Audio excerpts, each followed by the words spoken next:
Good evening and welcome to tonight's Norwegian Red webinar, which is in conjunction with Geno, Norwegian Red Genetics from Norway. So this evening we have visited a few farms and we have a wonderful speaker from Geno, Galli, who is the International Sales Manager for Ireland.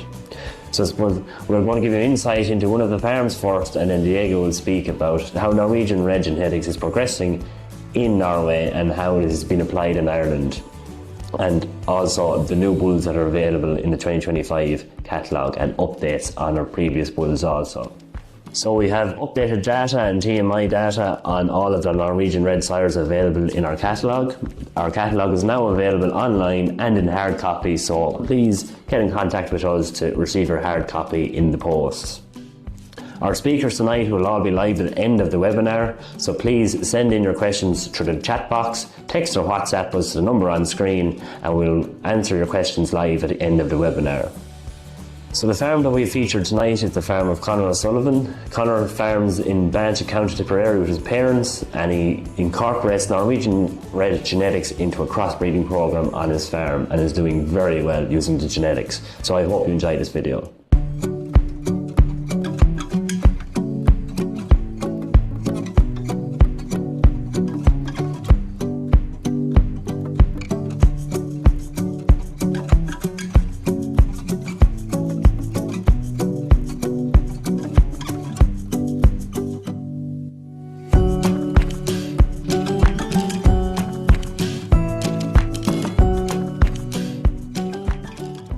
Okay, so we're here on the farm of Conor O'Sullivan. He farms here with his parents. So, Conor, I suppose, can you tell us a bit about your farm here, please? Yeah, we farm around 200 acres here in outside Bansha there in Tipperary. Farm here with my father and my mother, and we were a predominantly Holstein Friesian herd until about 8 or 9 years ago. We first started crossing Norwegian Reds. We mainly started crossing because we had big issues with empty rates and cows not getting in calf or getting in calf late in the year, and feet was a big issue, and we didn't want to go down the Jersey route either because we were worried about cull cows and getting rid of calves or selling male calves and that, and so we looked at a farm down in I think it was outside Glanworth or that in Fermoy, Dunn farmer, I think. Yeah. He's a lot of Norwegian Red cows, and we were very impressed, and we decided we'd go crossbreeding.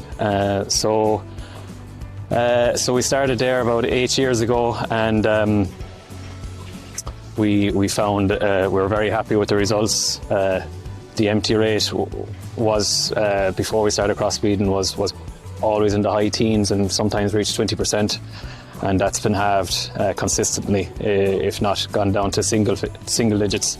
And the calving interval has gone way down as well, and everything's a lot more compact.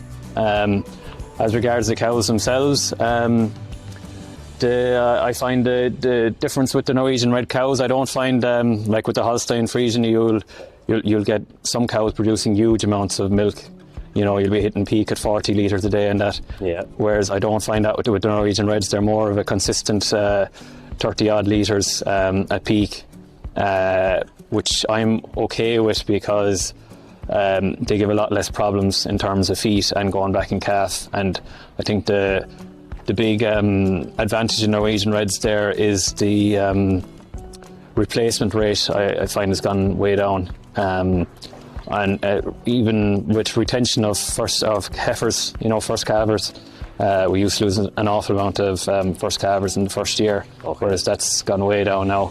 Temperament is okay. Temperament has been very good, unbelievably docile. They're a pleasure to milk. Our cell count, well, now it's probably unfair to only put it down to the Norwegian Reds, but we also installed a cluster cleanse, but our cell count, mastitis used to be a huge issue. Not anymore. We've really got on top of that now. A lot of that, I say, is down to the cluster cleanse, probably a bit of both. Yeah, sure. Genetics has a big part to play in that too. Yeah. The breed is bred for super udder health too, and that is coming true. Yeah, we find we're very happy with terms of health.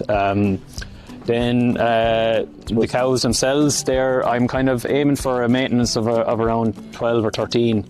Kind of about a 580 kilo cow or thereabouts. Someone that'll basically a cow that won't cause me much hassle, you know, and will deliver around 500 kilos of solids on a good year. So in terms of herd performance, to say last year, how did you get on? Yeah, well, so we actually dried off the cows at the end of November, so it was because I was gone away on honeymoon, but so we missed the last month of milk, but the cows did 462. The average 462 kilos of fat and protein, 4.27% fat and 3.53% protein, which is actually pretty good for us because historically we've always struggled with getting our protein. We always had low protein. Actually, it was probably one of our biggest flaws. So I've been breeding towards getting higher proteins, but yeah, I'm happy to see it at that now. That's one of our best years, to be honest. And then our average cell count was 103. Our DBI is 206.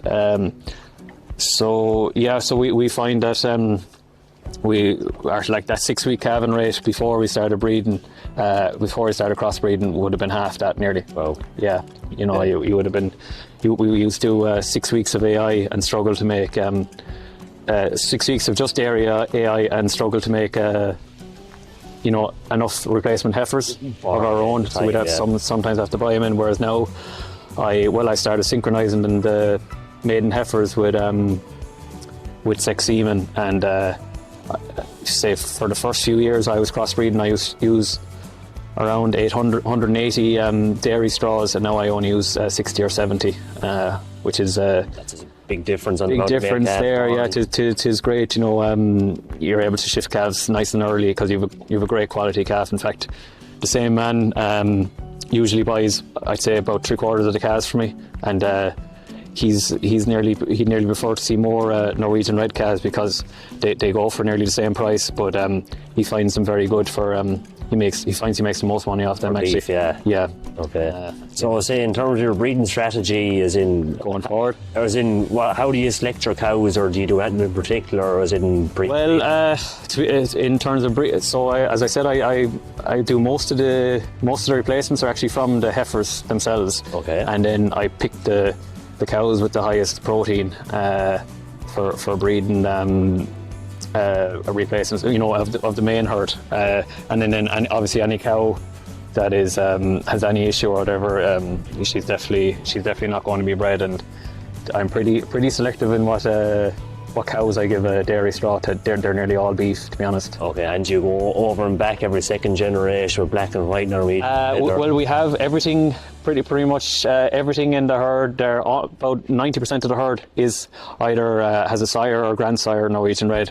And to be honest, I just followed I picked my bulls at the start of the year and I put it into ICBF, and I just go on the suggested mating that the AI generates, more or less. Okay, and you use all sex semen on the heifers, was it? All sex semen on the heifers, and then they're let off with Angus bulls. And okay, so a nice compact bunch then for the find it really good now. Okay.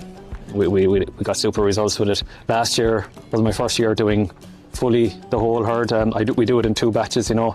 Do half on the 3rd of May and half on the 7th of May. Okay. And I find they calve around then they normally calve about a week before they're actually expected to calve. Pretty short gestation, so. Well, yeah, I suppose between nearly all dairy bulls have short gestation, and so with the mothers, really. And actually, any problem calving, say, with heifers, or? No, very, very few problems now. Well, I suppose when they're calving down dairy, like, you know, dairy bulls, like, you know, it is easier than if they're calving a Hereford or something like that. Yeah, for sure, it's a help if I suppose the sex semen and Norwegian Red. Yeah. It's a Hereford, so usually that's slight bit easier too. Yeah. In fairness. Yeah, you still have the odd one, but with everything. Generally speaking, we're quite happy with that. And say in terms of the bulls you've used previously, as in, say, what's the background to the herd here currently? So in terms of Norwegian Red bulls, what sires did you use previously? Well, yeah, we used a lot of at the beginning. We used a lot of, as I said, BR and EKE, and then we used a bit of NR or right on 2. Oh, right. Yeah. And now we're moving more into, is it Crowval? Yeah, he's a daughter-proven bull available, yeah. Yeah. And actually don't know the other ones now that I've used this year off the top of my head, but yeah, it is. And we'll say for your bull selection this year, 2025, any of these, what are you looking for, I suppose? Is it continuing looking for protein or anything in particular? Yeah, well, as I said, I'm trying to keep the maintenance kind of at the 12, around the 12 mark, to try and keep the cows the similar size, and then yeah, it would be protein, positive in health, positive in management, positive in milk. They kind of need to be. I'm not looking for real outliers, it's kind of just positive on a number of different headings. Okay, so Conor, can you tell us what bulls you used in the last few years, and maybe what you're thinking of going using in the coming year? Yeah, so as I said, when we started off there 8 years ago, it was nearly all EKE and ZBR, which were 2 daughter-proven bulls at the time, and we were very happy with them. And then we've been using Crowval, and this year I think we used a bit of Skye and Rowan. Okay. And just looking at this year's catalogue, then I think that will Hallinger and RBP will probably come into the mix. Just actually talking to you was a bit of a help there, actually, because I was talking to you about how I wanted a consistent maintenance, even though the maintenance on the EBI would have ruled out, for example, an RBP. When you look on the total merit index for the the actual Norwegian, what the Norwegians use, you can see a stature is 107, which would be kind of what I'd be looking for. And that's probably how I got cut out with 1 or 2 bulls over the years that I found the cow's been a bit bigger. Okay. Than I initially thought they would, or a bit smaller. So I'll definitely be using the TMI index in the future. For the country of origin is the most accurate for Norwegian Red. Obviously EBI is a very good conversion, but if you want to go a step further, definitely if you're going that it should be that bit better. That's handy to know there. Yeah, and in fairness, your herd is so consistent. Looking around, you'd love to see that continuing too, if that's the cow you're looking for. It is, yeah, and it's nice to get the odd red one as well. A lot of people, I suppose, would expect to have all their cows red with a cross. Maybe you get about 1 in 10 red calves, maybe less. Okay. But I find though that if you get a red cow, and for example it's week 4 or 5, or you just don't want to breed her with a dairy bull, if you ever put a Hereford straw or a Limousine straw on her, or any cow or any bull that would have a red gene, you're almost guaranteed a red calf, which normally gives you quite a good price in the mart. And it's nice to look at a red calf too, to be honest. Actually, out of curiosity, on the beef side, what bulls or breeds do you usually go for? We use a good bit of. I like to mix it up because I like looking at a good few different types of calves.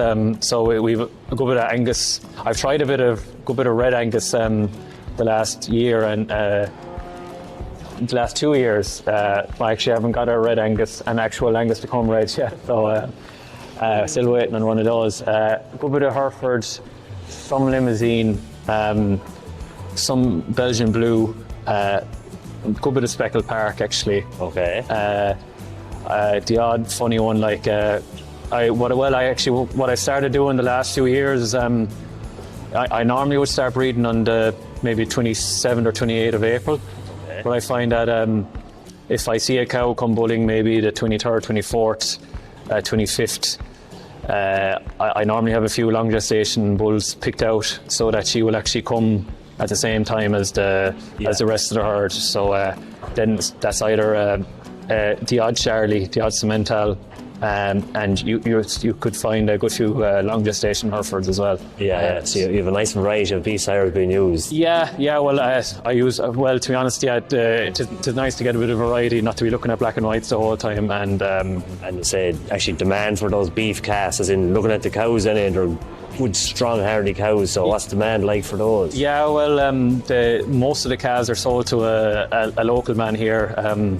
He's been very happy with the Norwegian Red bull calves, and then he buys a good bit of the beef calves off me too. And he gets first refusal on anything. If he has he normally takes maybe 10 a week, and if I'm there's 2 more calves coming than that, I'll just sell the surplus in the Mart, either in Tiptown or Care. And we've been getting really good prices for them, to be honest. Yeah, very, very happy with them. They get ad lib yogurt as well, so they basically feed themselves as much yogurt as they drink, and interesting. They're kind of glowing. So yeah, as well. I'm sure your buyers appreciate that too. Your forecasts are done reasonably well. Well, yeah, I suppose they normally gets a very good price for them anyway, so we're quite happy.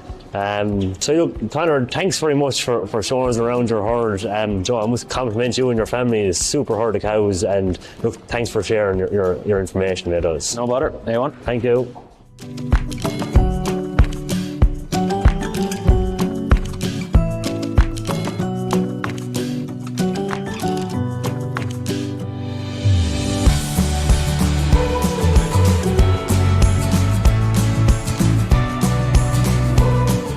Okay, so I hope you all enjoyed and got a good insight into the farm of Conor O'Sullivan. So next up we have Galli from Geno, who is going to go through Norwegian Red genetics and how they can be used on your farm, and also an update on the bulls that are available in our 2025 dairy catalogue. So up to you, Diego. Welcome to everybody attending this webinar about Norwegian Red today, and thanks to Dovea Genetics for organizing it. I'm very happy to be back to this event for the 3rd year, and happy to share with you some new information and updates regarding what we do and Norwegian Red genetics. Short introduction to myself. My name is Diego Galli. I work at Geno, which is the breeding organization in Norway, and I'm responsible for our business in Europe, where we are present in most of the markets, Middle East and in Africa. Let's start with some information about what is Geno. Geno is a farmer's own breeding company, and it's a cooperative. Norwegian Red was established as a dairy breed in 1935, so this year it's 90 years anniversary. 90% of the dairy cows in Norway are purebred Norwegian Red, and 97% of them are in the national herd recording system. You need to know that farmers in Norway are very willing to record and share data, which is of course very positive for any breeding organization. Interesting, we have been able to achieve genetic progress in both fertility and health traits since the 70s. And this is something unique, is quite a unique situation, and this is due to the fact that we start selecting for those traits when nobody was doing that, and at the same time we were placing a big focus on that within our breeding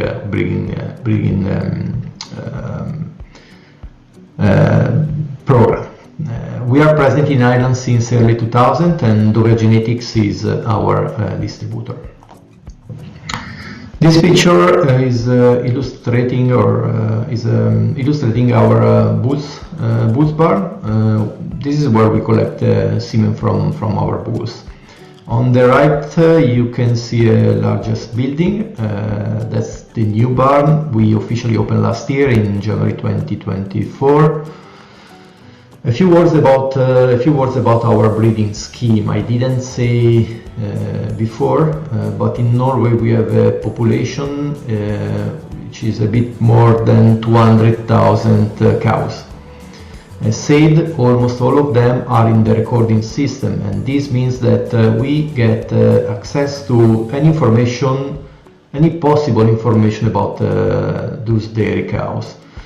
Of course, it's about milk production and milk quality, health traits, every treatment which is made by veterinarians is recorded. And of course we have all information about fertility, so any information which is positive, of course, for us. We genotype 8,000 bull calves every year, and we do that based on the pedigree breeding values or pedigree information.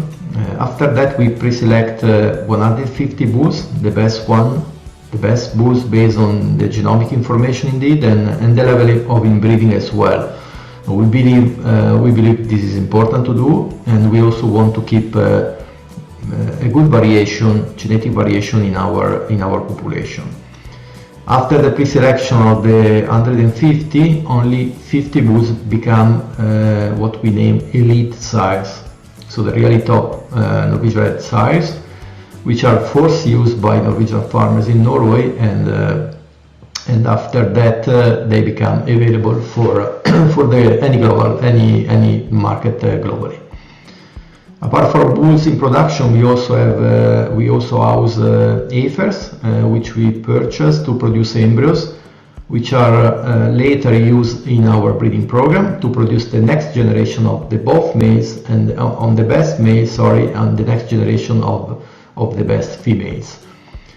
Every year we genotype 12,000 female calves, the best in the country according to the TMI, the Total Merit Index, which is our main index, and we buy only the best 180 heifers every year. We have other bull barns which are not in this picture.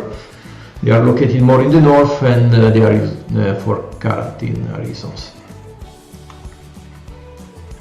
If you have the chance to come to visit us in Norway, you can stop at Tipperary, our bull station, and we will be more than pleased to show you some of our best bulls, as in this picture, for example. It's a very nice showroom we built in the new bar. This beauty is a purebred Norwegian Red cow. This is what you expect to see if you come to Norway. It's a medium-sized cow. It's about 600 kilos live weight when adult. And I always define Norwegian Red as a cow with a compact structure, with a very good harmony. The body is deep, the rump is sloping. Norwegian Red have excellent locomotion, they have very good udders. Udders is the trait, is one of the traits that we improved the most in the past years.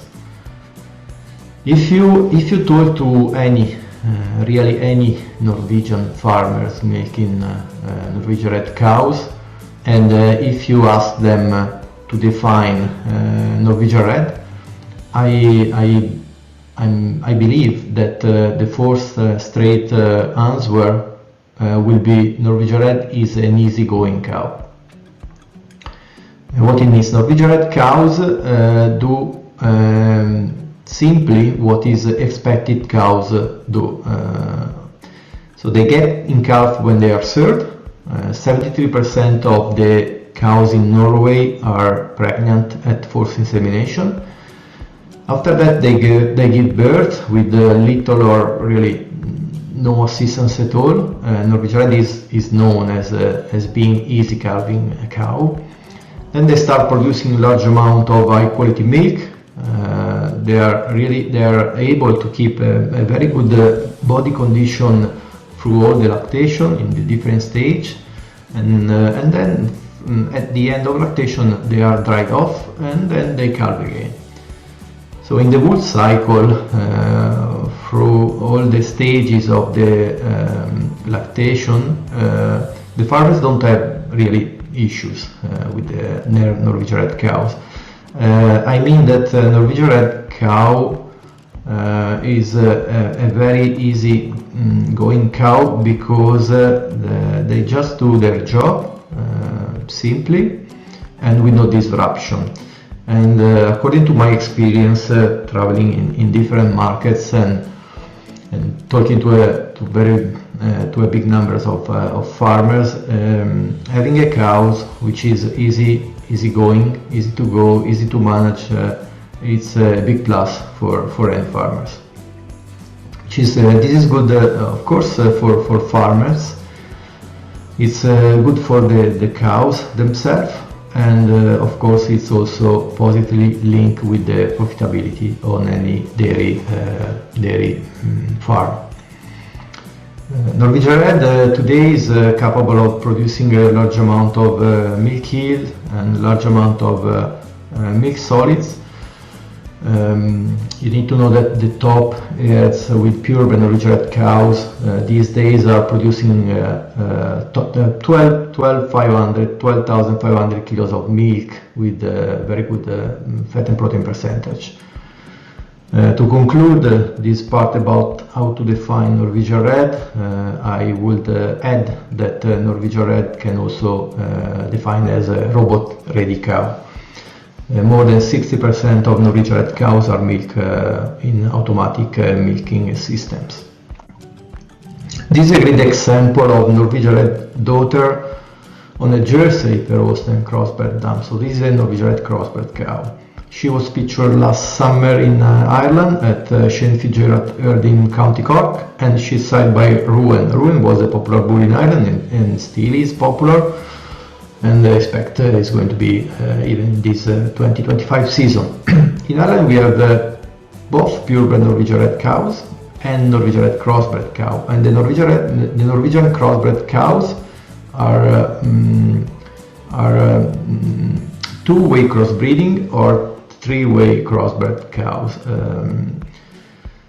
And the three-way crossbreeding system with Norwegian Red in Ireland is commonly together with Jersey and Holstein. All systems work very well. It really just depends on farmer needs and what they prefer. Of course, in a crossbreeding system there is the added value of heterosis or hybrid vigor, as you know, but this is not the most important aspect. The genetic merit of the breed is much more important than heterosis. Despite the system, adding Norwegian Red genetics to any herd will add robustness,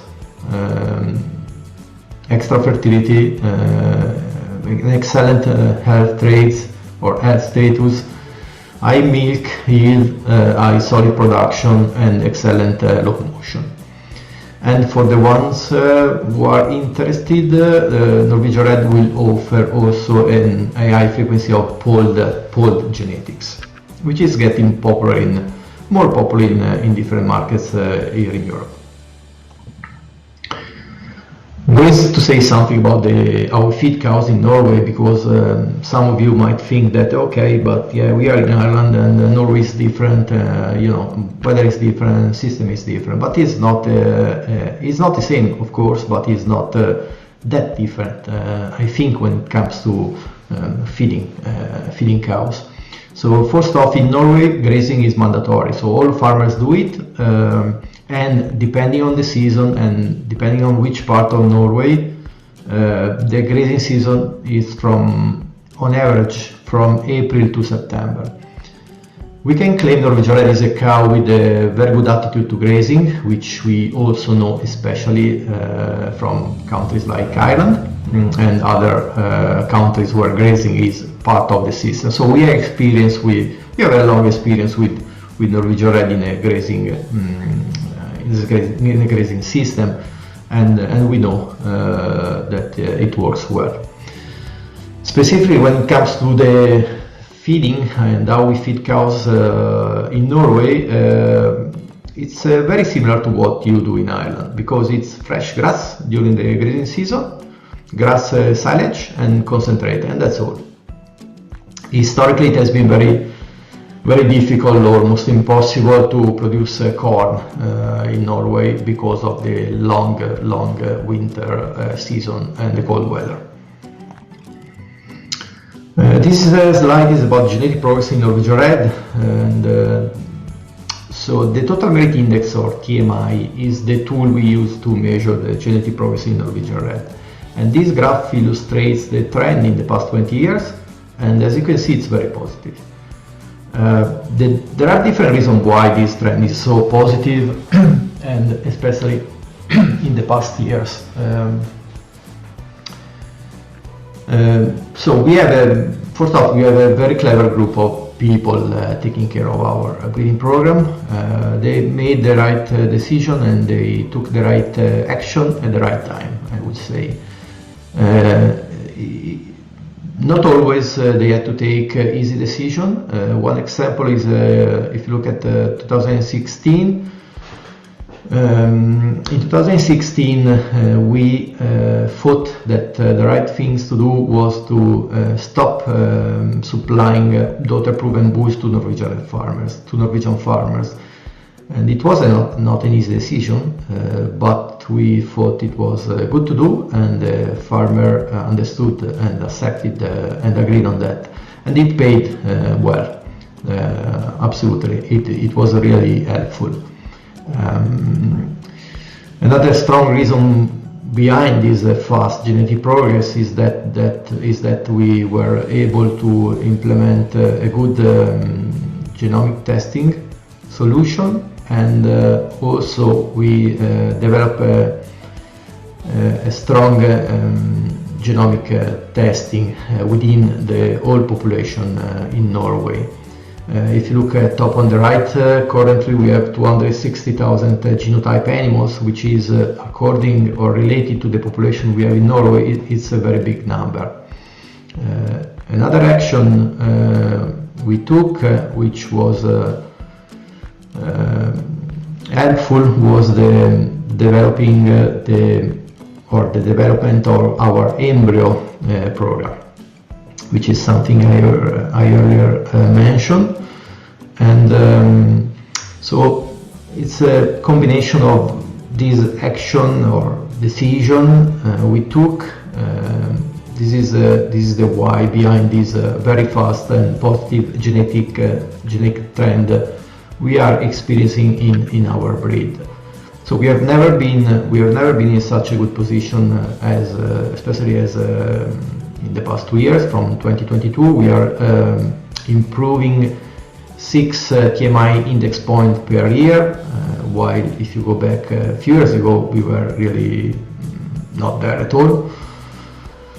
So we are happy, we are pleased with what we are doing, and we are pleased with where the breed is, and same do the farmers. But we of course we are aiming to improve even further, and we expect we will do that. There are some challenges, of course, as well, which we are aware, but we are happy. So we have to keep doing that. And just a closer look at the genetic trend for milk yield, which remains of course instrumental to any dairy farmer for their profitability.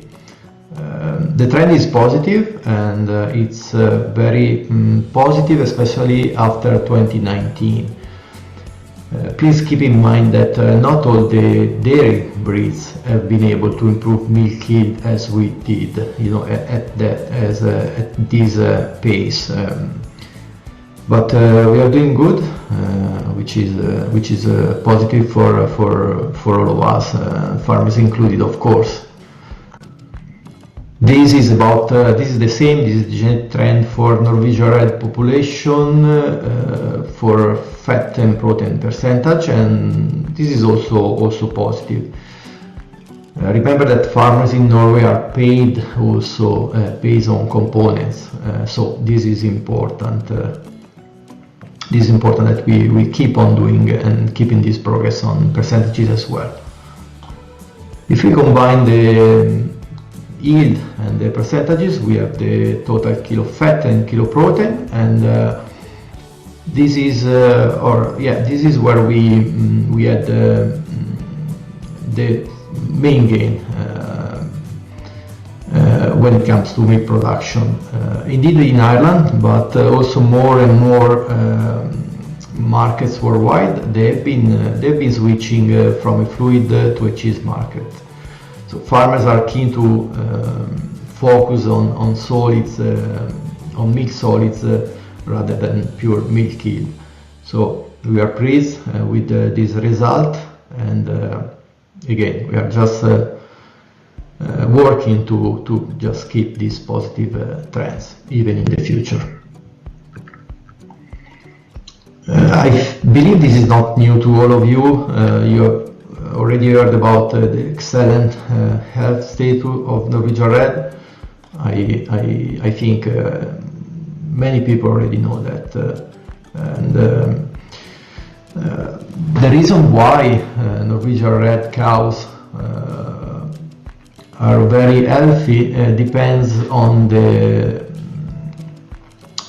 breeding program itself. So as it was said earlier, we start selecting for that in the early 70s, and specifically from 1975, each case of veterinarian treatment, or each treatment made by veterinarians in Norway have been recorded on individual cow basis. So it's 50 years exactly now. As a consequence, the total number of veterinarian treatments per cow per year was reduced from 1.3 in 1990 to below less than 0.4 we have today.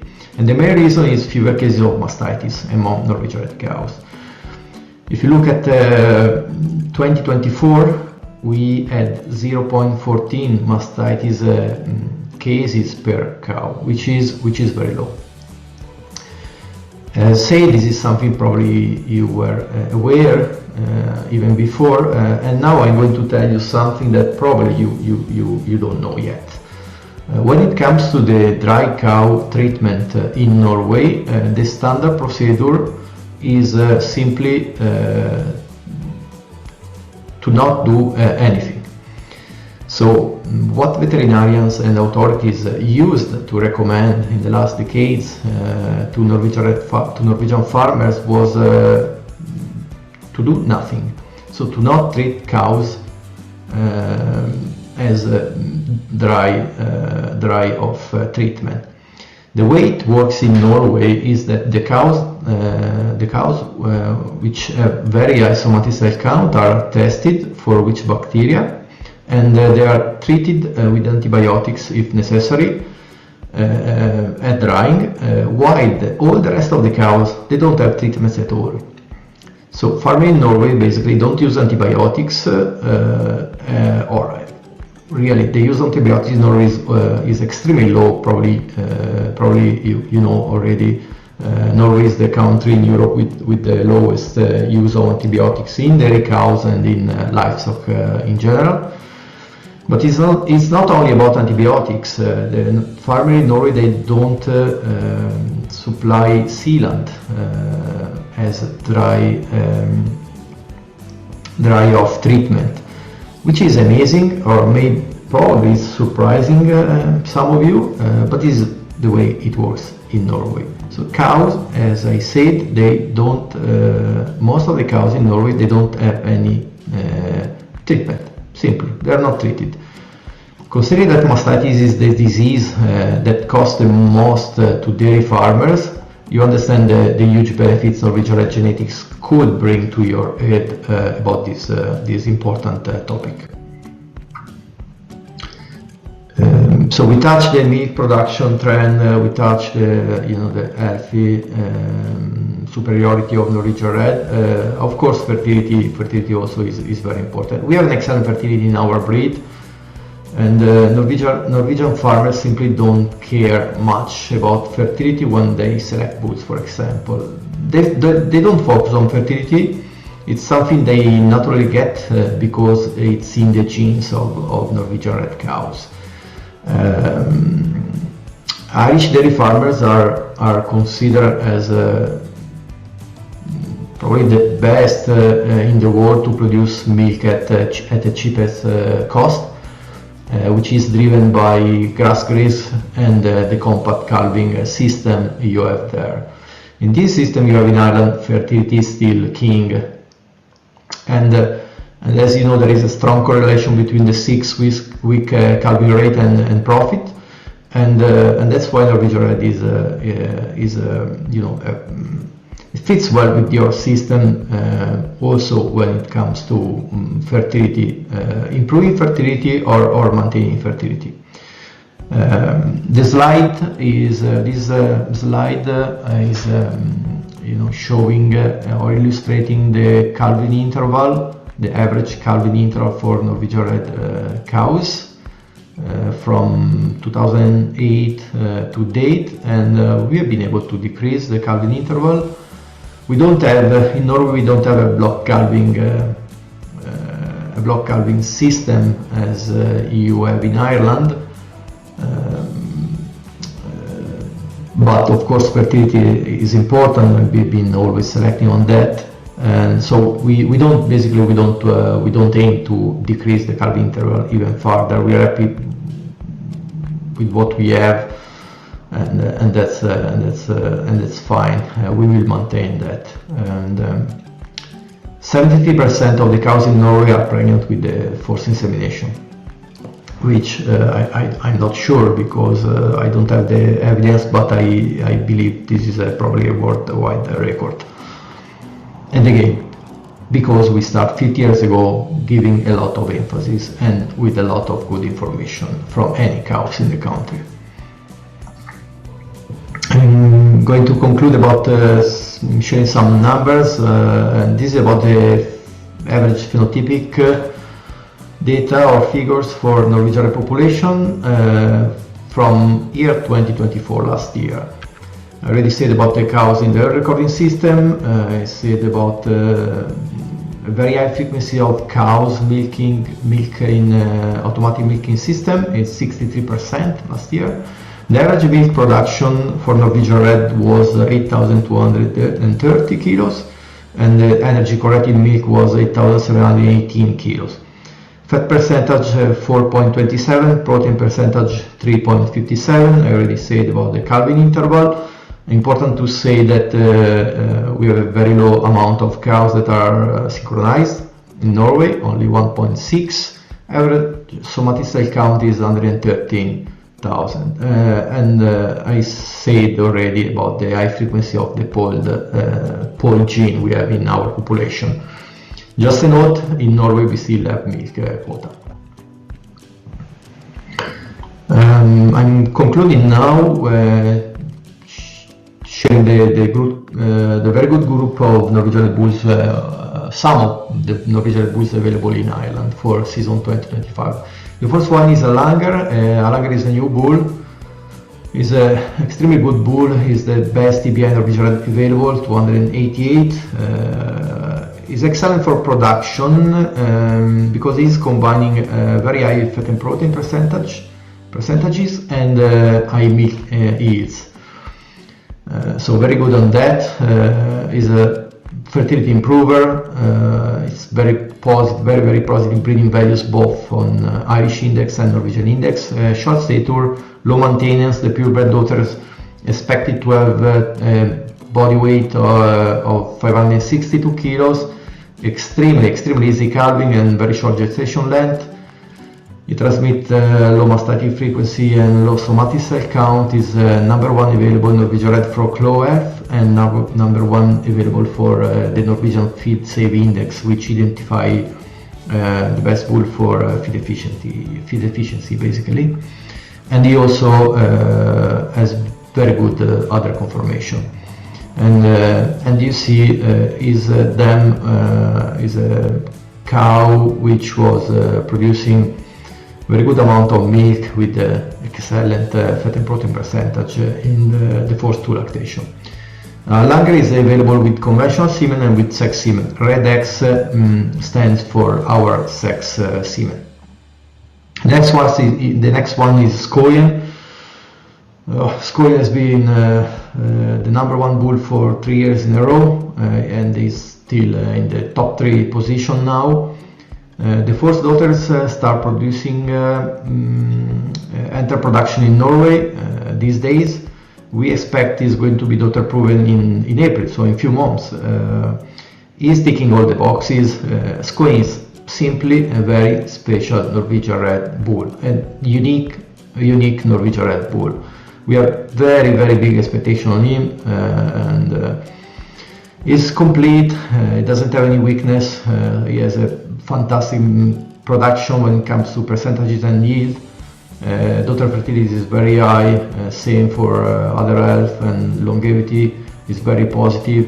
Others conformation is super, same as for fetal legs, is #1 bull for short gestation length. Very easy calving, and recently I was visiting again the breeders of Skøyen in Norway. They are very skilled and very skilled farmers, and the dam is still active. This cow in the picture is the dam. She was pictured in last summer while she was in full lactation, and she calved for the 5th time in October. Still doing well.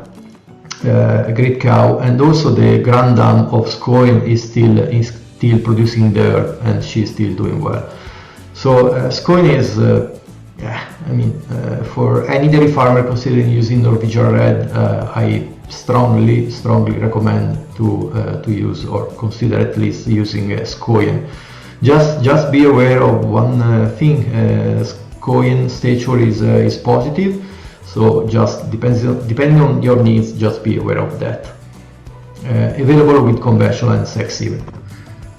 Next one is NERBP. P means is heterozygous polled.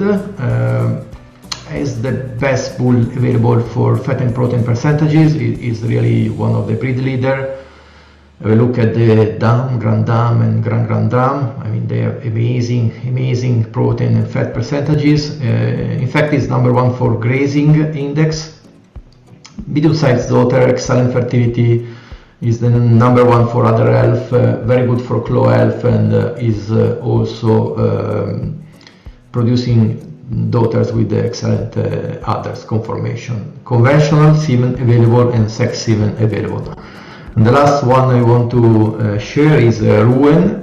Rouen is a daughter-proven bull, and is also daughter-proven in Ireland now, with and the daughters are doing very well with over 3.61 protein.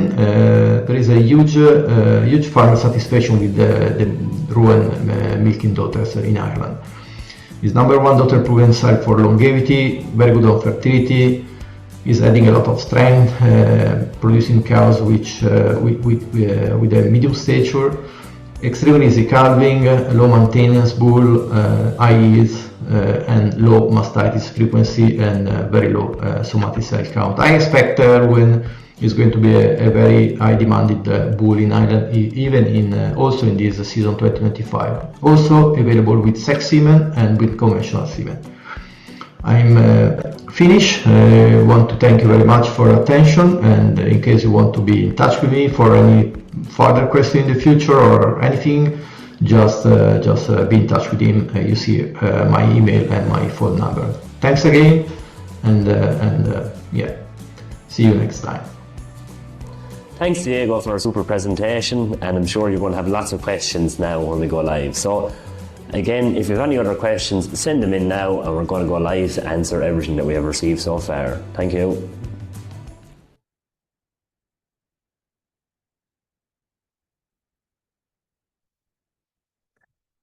Okay, thanks to Diego and Conor for the wonderful videos.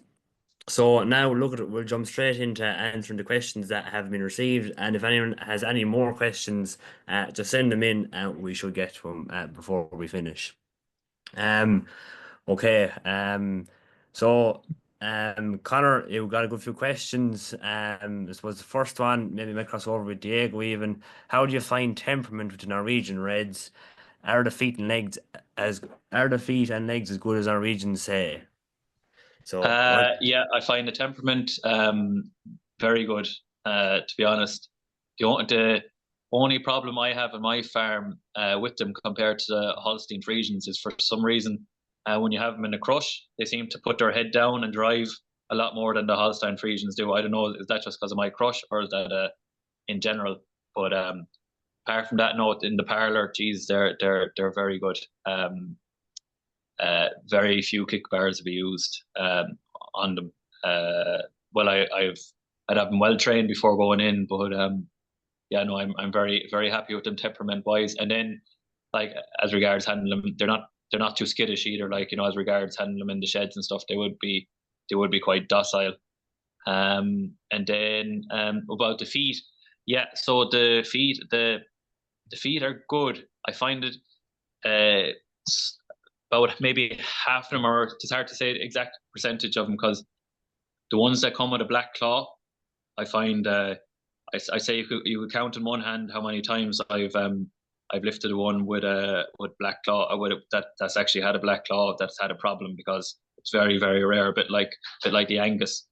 But the ones that come with the white claw, yeah, you can still have feed issues there, but definitely. Well, we came from a fairly Holstein herd, which goes kind of from one extreme to the other in terms of feed issues. So I would definitely think they're a big feed improver. It's not like you won't be ever lifting a cow again, or you won't ever get a scald, or be treating a cow for inflammation again, but it would definitely have less prevalence compared to a Holstein cow here for sure, and probably even the Holstein region. Okay, so Diego saying the feet and legs are good. He's not lying. So, No, that's um, that's sure. very good. Okay, another question for you, Connor. So, do you use sex semen on the cows? If so, how are results? Why do you split heifers and synchronize them? So it's three questions. Do I For use that sex viewer. semen on cows? Yeah, sex semen on cows. I did it one year. I think I used 10 straws.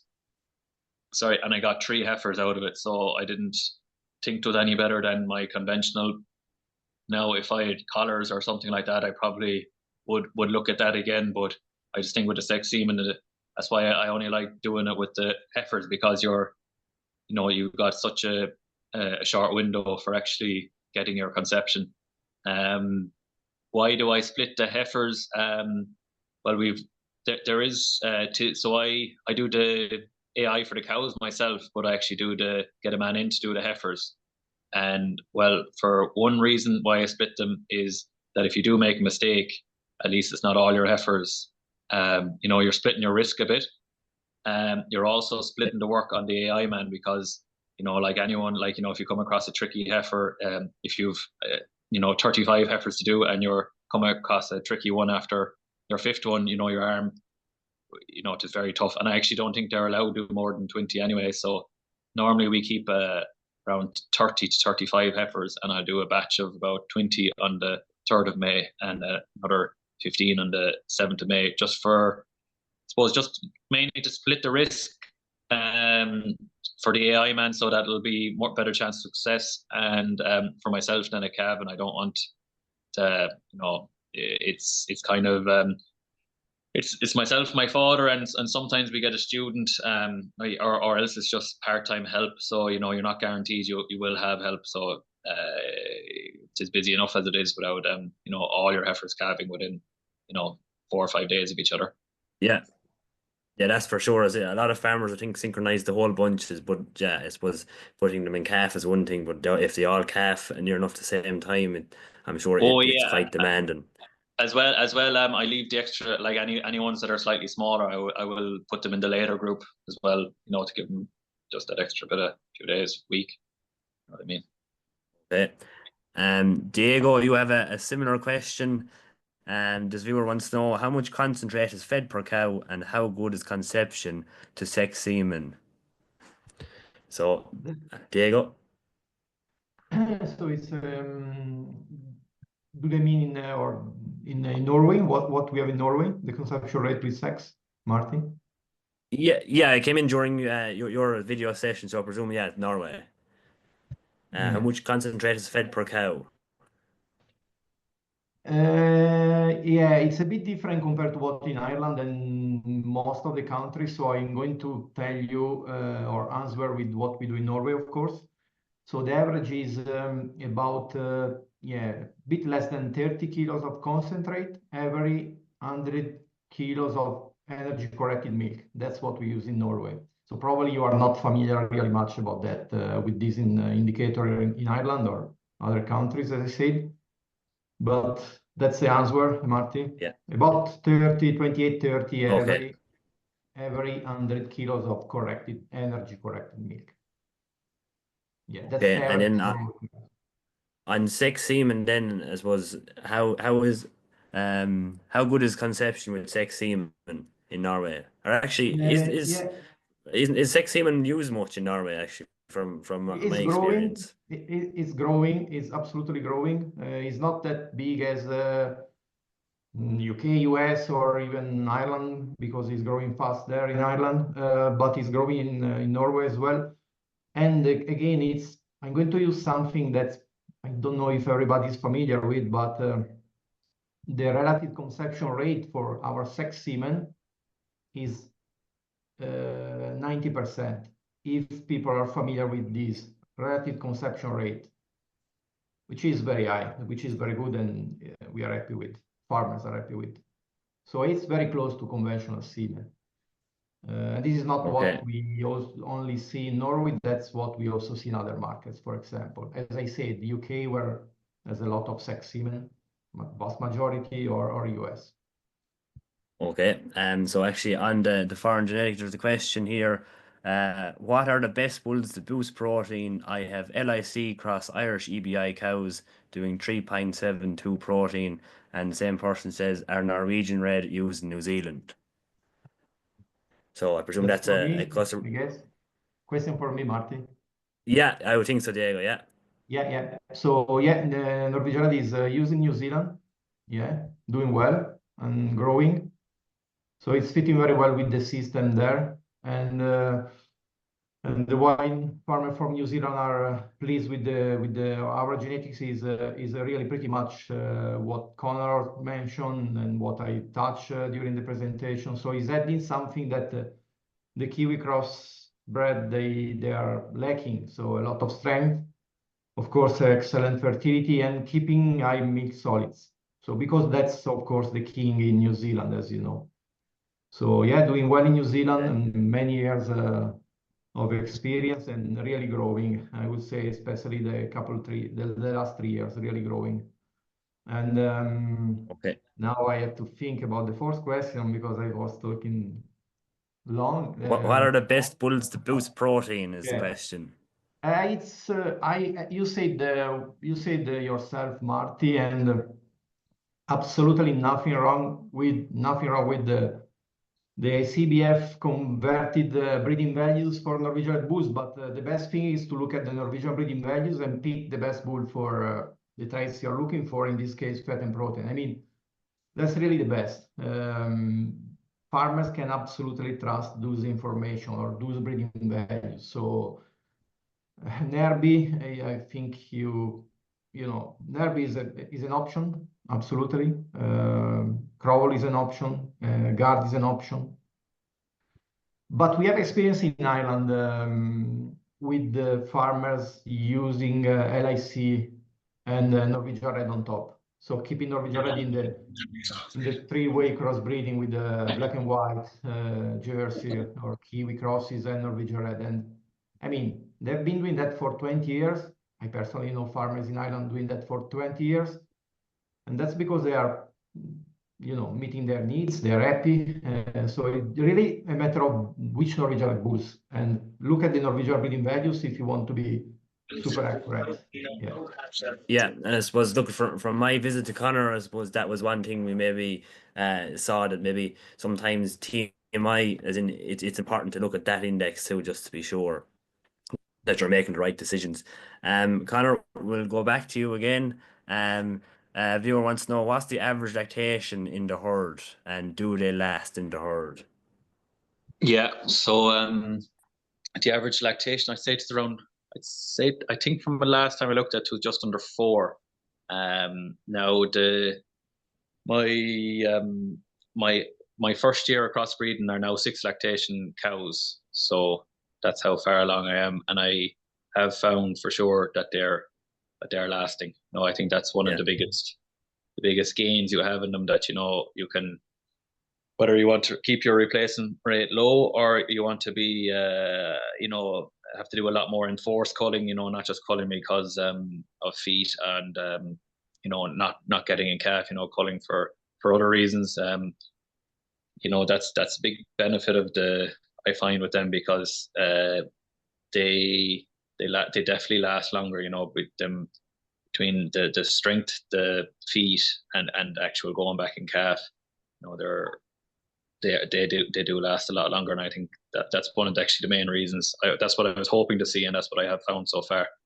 But it'll be interesting to see now how many of those 6 lactations will be there. I'm hoping a lot of them will make it to 9. Yeah, well, if you're near 4, it's definitely well above the national average, and yeah, hopefully the rest of your herd can improve it going forward. We'll stick with you, Conor. Another person wants to know, just find the question about bull calves. Oh, any problem calving Limousin, Belgian Blue, or Simmental of 580 kilos, 580 kilo cows?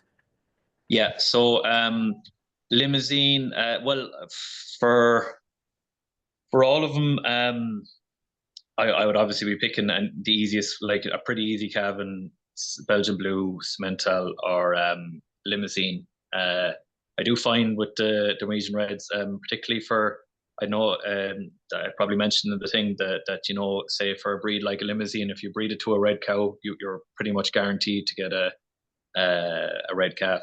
Now when you breed Norwegian Red, and not all your cows will be red. Like, you know, I think some people expect every Norwegian Red cross to be red, but it'll only be about 1 in 10, or maybe or 1 in 8 or something like that.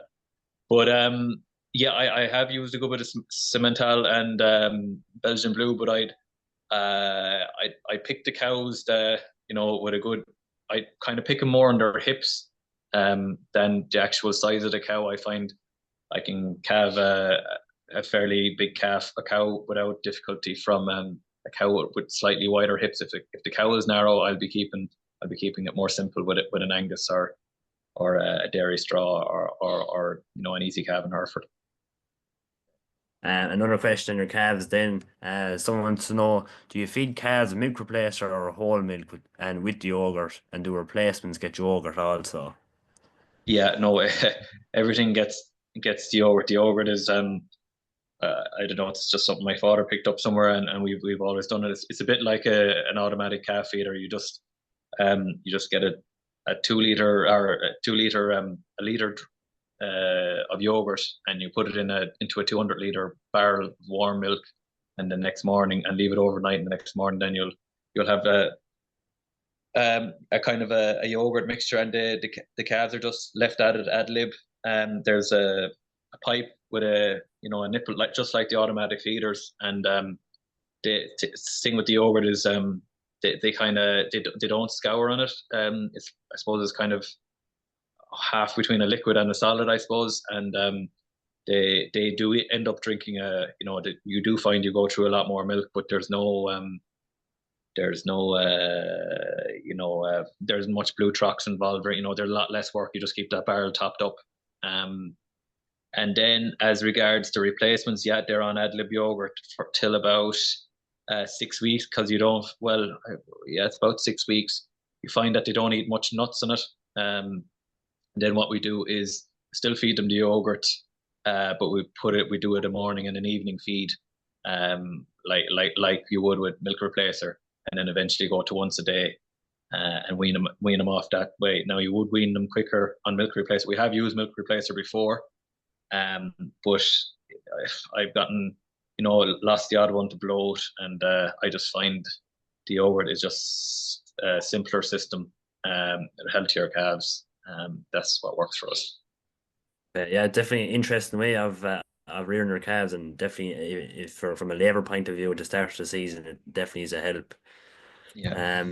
Okay, thanks, Conor. Diego, we have a question for you, if I can find it. Can you clarify the dry off procedure? No dry cow chews and no sealer. So I presume, yeah, can you just clarify the drying off procedure, please? Yeah, that's exactly as I explained earlier. So I know it might be surprising for many. It was surprising to me as well years ago, and I know you were surprised yourself, Marty. You and Michelle were in Norway a few weeks ago, and yeah, you were surprised. But that's the standard procedure. I mean, they don't get anything, and that's what veterinarians in Norway has been always advising farmers to do. So if a cow is doing well, if she, of course, if she didn't have any mastitis and cell count, below 200, which is, of course, very, very common in Norway because we have extremely low cell count. They don't, of course, they don't supply antibiotics, but neither sealant. Really, that's the standard. So the vast majority, and when I talk about the standard, I already said that 97% of the herds in Norway are in the recording system. So when I say that, and when I talk about average, means all the Norwegian red cows in Norway. So that's normal. Again, I can't find a different way to explain, but they don't do anything. So just in cases, of course, if cows have mastitis, and again, we have a very low frequency of cows with mastitis in Norway, fortunately. Back to the breeding, selection we have made, and etc. and etc. So if you go to Norway and you visit randomly any herd, you will meet farmers that don't do anything. No antibiotics and no sealant. And again, I know can be surprising, but this has been working well for decades in Norway.